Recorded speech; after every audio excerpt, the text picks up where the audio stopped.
In the latest episode of The Accused, a closeted married man tries to take down his unsuspecting lover when things go south. But will the jury believe the sordid tale from the down low person, or will they believe the truth?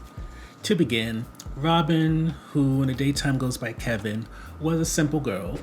In the daytime, they taught ESL, and at night, they had a consistent drag show, which didn't pay the bills, but at the very least, it allowed Robyn to express herself. Then enters Jamie, whose brother Matthew, Maddie, whichever, harasses Robyn while they're in drag, but Jamie seems nicer. Granted, Robyn knows many a chaser who has definitely liked the whole drag look or the idea of dealing with someone who's trans, but even with knowing how this could go wrong and thinking they learned their lesson, Jamie finds a way to get under their skin, which leads to some complications. Originally, Jamie makes it seem that his wife died in a car accident, but that's not the case. Over a period of time, as Jamie and Robyn get to know each other, and perhaps Robyn is starting to let herself fall in love with Jamie, she discovers that Jamie is still very much married to a woman, and Natalie, who supposedly died in a car accident, did not. In fact, it goes a little bit deeper than that. When it comes to Natalie, she did get into a car accident, but in that car accident, the baby that she's been struggling to have with Jamie for quite some time died. So, complication number one. Complication number two is that Robyn stalked Natalie to her workplace once she found out that Natalie existed. And yes, she did buy 2 dresses, so Natalie did get a commission out of it, but that still doesn't set right. And when Jamie hears one of Robyn's sayings in conversation with Natalie, it clicks with him, and this leads to an argument. One that gets quite nasty because when Robyn and Natalie were bonding with no idea that they both knew it was intimate with Jamie, Robyn learns that Jamie was molested, assaulted, one of those things by a family member.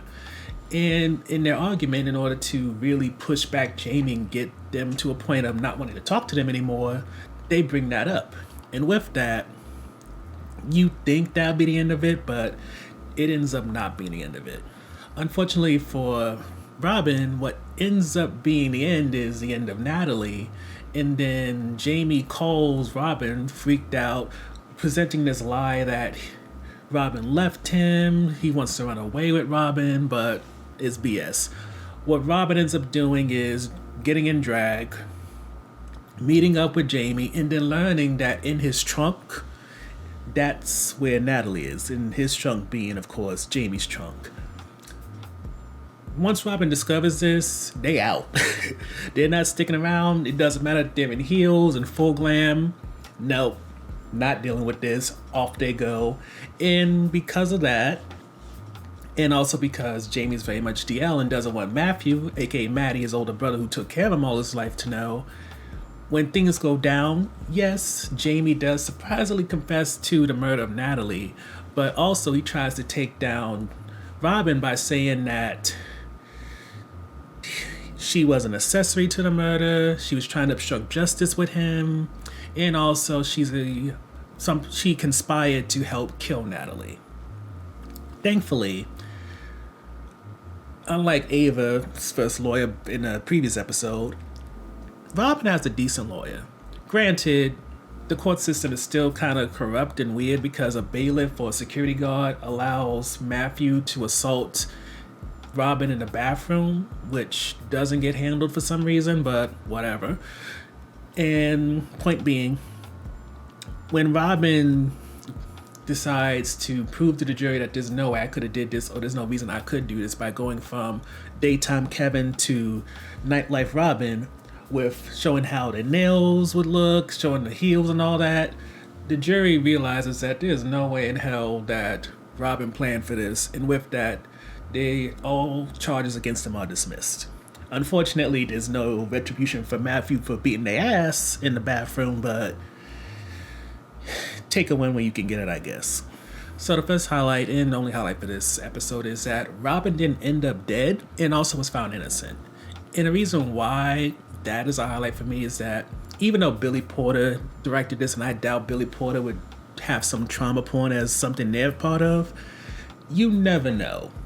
We're still kind of early in the stages, in my opinion, of having it where you can consistently find television or even films where it's not trauma throughout the whole storyline and then the life gets cut short at the end.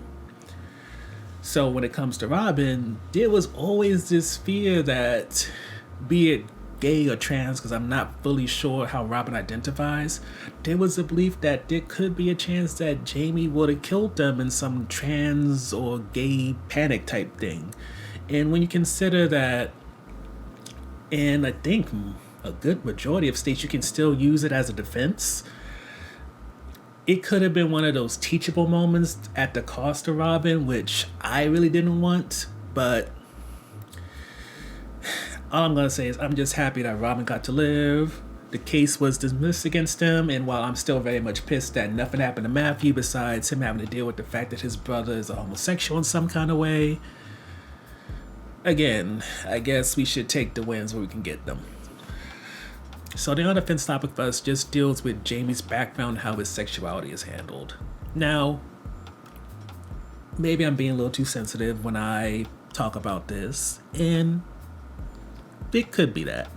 But I just think that as much as Robyn/Kevin was given his full life with a best friend who was the lead in Billy Porter's last movie, and, was doing ES on a day, was a drag performer at night, and at the end of the episode went from lip singing to actually singing themselves, Jamie wasn't built out like that.